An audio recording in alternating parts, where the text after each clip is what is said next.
ایک حبشی غلام جو کہ شیر خدا حضرت علی رضی اللہ تعالیٰ عنہ سے بہت محبت کرتا تھا، شامت اعمال سے ایک دفعہ اس نے چوری کر لی۔ لوگوں نے اسے پکڑ کر دربار خلافت میں پیش کر دیا اور غلام نے اپنے جرم کا اقرار بھی کر لیا۔ امیر المومنین حضرت علی رضی اللہ تعالیٰ عنہ نے حکم شرعی نافذ کرتے ہوئے اس کا ہاتھ کاٹ دیا۔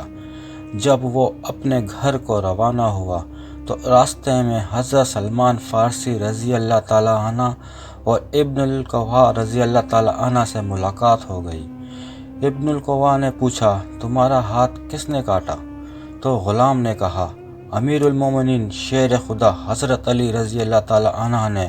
تو ابن القوا نے حیرت سے کہا، انہوں نے تمہارا ہاتھ کاٹ ڈالا، پھر بھی تم اس قدر اعزاز و اکرام کے ساتھ ان کا نام لیتے ہو؟ غلام نے کہا، میں ان کی تعریف کیوں نہ کروں؟ انہوں نے حق پر میرا ہاتھ کاٹا اور عذاب جہنم سے بچا لیا۔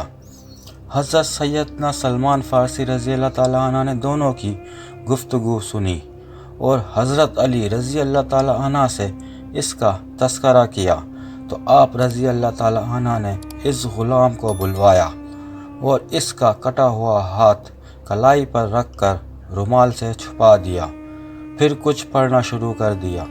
اتنے میں ایک غیبی آواز آئی، کپڑا ہٹاؤ۔ جب لوگوں نے کپڑا ہٹایا تو غلام کا کٹا ہوا ہاتھ کلائی سے اس طرح جڑ گیا تھا کہ کہیں کٹنے کا نشان تک نہیں تھا۔ سبحان اللہ۔